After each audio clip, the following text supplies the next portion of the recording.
Bonjour Yosef Yitzhak Avner. Bonjour David, et Chavdach HaMashiach. Alors on va continuer d'étudier le Sefer du Rav Volpo, qui soit toujours en bonne santé. Amen. Yechia Melech HaMashiach, vive le roi Mashiach. Oui. Et on est toujours dans ce fameux chapitre qui parle de Mashiach ben Yosef, Et qui est Mashiach ben David. préparatoire À Mashiach ben David. à Mashiach ben David. Et il dit, avec tout ce qui a été dit précédemment, on va bien comprendre les paroles de la Gemara du Talmud dans le traité Souka, Oui. page 52a, ainsi que dans le Yalkut Teilim, donc un midrash sur le Teilim qui dit ceci. Je lis en hébreu et je traduis le texte.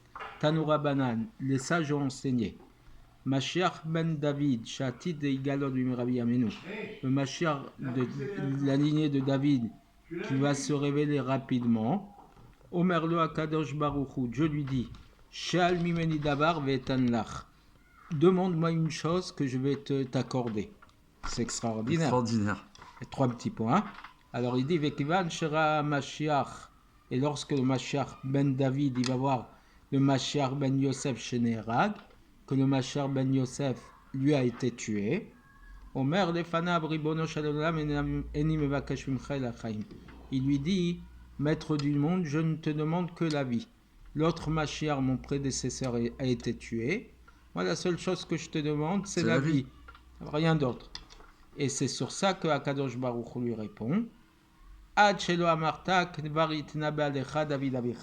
Avant même que tu aies parlé, ton David, de qui tu viens, donc ton père, ton ancêtre, Razak, il a déjà prophétisé ta demande, qui est la demande de la vie. Chez Neymar, ainsi qu'il a dit, Chaim shal mimecha, la vie, il te l'a demandé. Natatalo orech yamim olamed. Lui t'a demandé la vie, le Mashiach, et toi tu lui as donné la longévité pour l'éternité. Donc ça c'est le texte rapporté dans le Talmud et dans le Midrash. Donc il ne demande que la vie. Alors le Rav Volpo, et il a obtenu. Explication du Rav Volpo alors? Oui, il dit c'est incompréhensible. Quel est le contenu de cette demande particulière que Mashiach ben Yosef? Il a besoin de demander la vie à Kadosh Baruch Hu. Mashiach ben David. Mashiach ben David. J'ai dit Mashiach ben David ait besoin de demander la vie à Dieu, puisque normalement c'est la vie de l'éternité. C'est quelque chose de naturel. Il a déjà acquis, en fait. Oui, est-ce qu'il doit lui demander quelque chose d'aussi normal, d'aussi naturel, évident?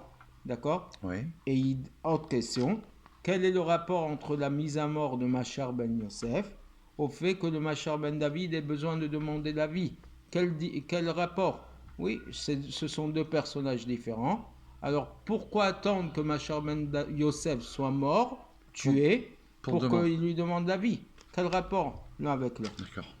Et à partir de langage de la demande, je ne te demande que la vie, on comprend qu'au moment où il va se révéler, à ce moment-là, ce besoin spécifique de cette demande se réveille, et on a besoin de comprendre pourquoi attendre que sa révélation pour lui demander ça. Demande-lui la vie depuis toujours. Ben oui. Pourquoi juste avant de se révéler, comme le Midrash le dit, puisque il nous dit au moment où il va se révéler, Hachem va lui demander de lui demander quelque chose, va lui dire de lui demander quelque chose. Et si c'est pas avant la révélation, il lui demande pas quelle est l'attente de la révélation pour qu'il lui demande la vie.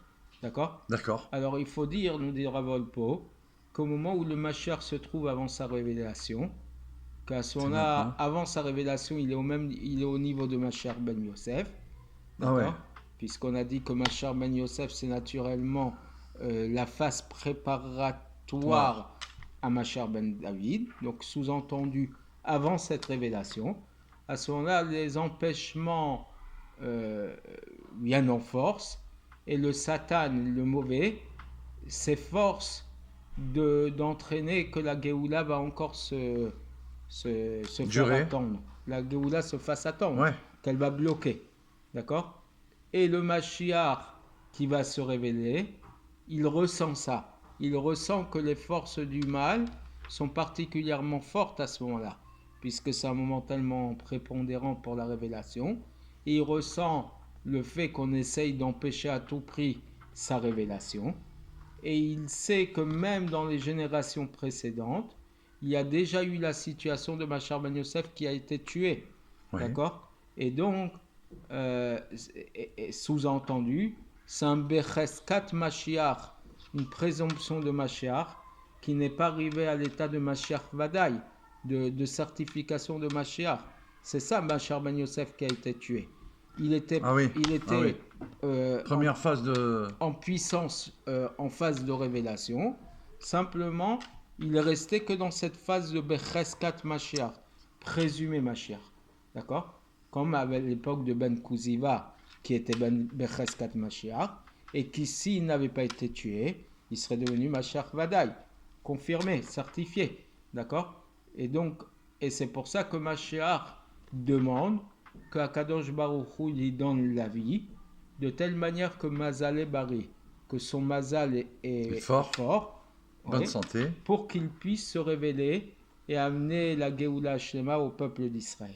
Amen. Et donc Akadosh Baruch Hu lui répond que David, son père, son ancêtre, il a déjà précédé en prophétisant que le Melech HaMashiach qui va se révéler rapidement, il aura la longévité au Lamved pour l'éternité, et de Becheskat Mashiach, il va passer à Mashiach Vadaï. Donc c'est pas anodin ce que le Talmud nous dit et que le Midrash nous dit. C'est pas juste une demande comme ça qui se fait comme ça. Il est dans une phase tellement cruciale et tellement importante de révélation. Au moment de la révélation, c'est ça, c'est tellement donc, là. Quand il dit je ne te demande que la vie, c'est pas simplement lui demander la vie, c'est de lui demander finalement que cette révélation puisse se réaliser, puisqu'on est dans une situation de Becheskat Mashiach pour passer à Mashiach Vadaï, on est dans une situation de Mashiach Ben Yosef qui va devenir Mashiach Ben David, et Eni Mevakesh Umchel Achaim, je ne te demande que la vie, ce n'est pas juste demander la vie, je te demande sous-entendu la révélation, puisque dans une phase normale de Mashiach Ben Yosef, il n'y a pas révélation automatique, ça peut s'arrêter par la mort, parce que les Meniot Veikuvin, les épreuves de la vie, les empêchements sont nombreux, et que le Satan essaye d'empêcher la révélation. Et donc, en lui demandant la vie, il lui demande la réalisation concrète de sa révélation en tant que Mashiach Ben David, en tant que Mashiach Vadaï, confirmé et certifié. Et c'est ça la tfila que l'on fait lorsqu'on dit Vechise David Abdecha Sheichye Mashiach Ben Yosef.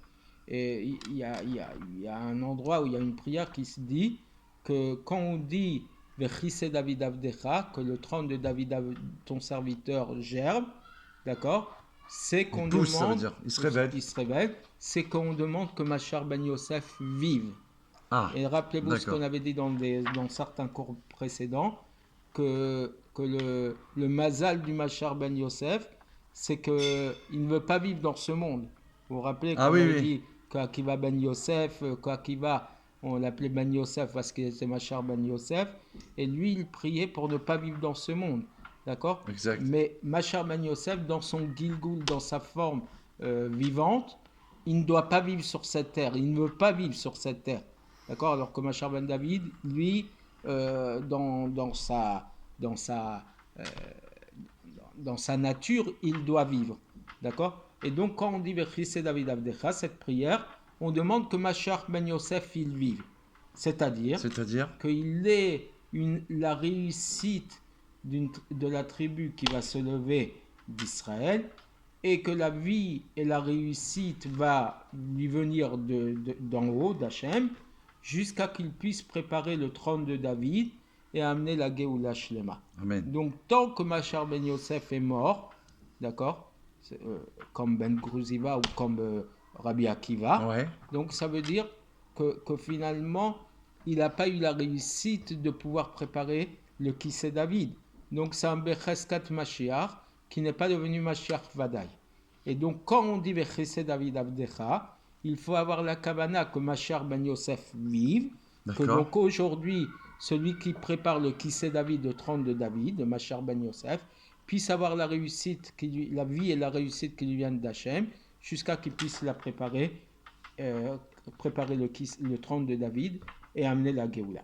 Amen. Et il dit voir le livre Marsof Alavan du Tzadik du Mekoubal Rabbi Yaakov Abu Chatzira. Waouh. Extraordinaire. Quel cadeau. Parashat Miket, qu'il a trouvé un remez, une allusion dans le passouk, dans le verset. Rabbi Yaakov Abu Chatzira, c'est l'arrière-grand-père de Baba Saleh. Tzadik. Et il dit, lui, il a trouvé une allusion dans le verset Chaim Shalimcha, je t'ai demandé la vie. Oui. Et il dit que c'est les initiales du mot Mashiach. Waouh. Même Shin Chet. Chai. Même Shin Chai, Mashiach. Et que Sha'al, le mot demander, il a demandé la vie. Sha'al, c'est la même gématria que Ephraim. 331. D'accord. Et puisqu'on a dit précédemment que Mashiach Tzidkenu avant sa révélation, il s'appelle aussi Mashiach ben Ephraim. On a vu ça. D'accord, puisqu'il va recevoir toutes les maladies d'Israël, comme on l'a dit. Et que donc Sha'al demande, c'est gématria Ephraim, 331. Donc la demande de vie de Mashiach ben Yosef, c'est que Mashiach ben Yosef mérite de vivre et d'amener au niveau de Mashiach ben David. Donc quand on dit je ne t'ai demandé que la vie, c'est la vie, donc la pérennité, la conséquence du fait que la préparation de Becheskat Mashiach arrive à Mashiach Vadaï, sous-entendu que Mashiach ben Yosef ne soit pas qu'un être dans les nuages, ou un personnage qui puisse être identifié comme étant réel, quoi. Comme étant réel, vivant. Pour préparer la Géoula. Amen. Merci pour ces informations, parce qu'on est vraiment... C'est ce qui se passe en ce moment. Bien sûr. C'est ce qu'on vit actuellement. Alors à très bientôt. À très bientôt.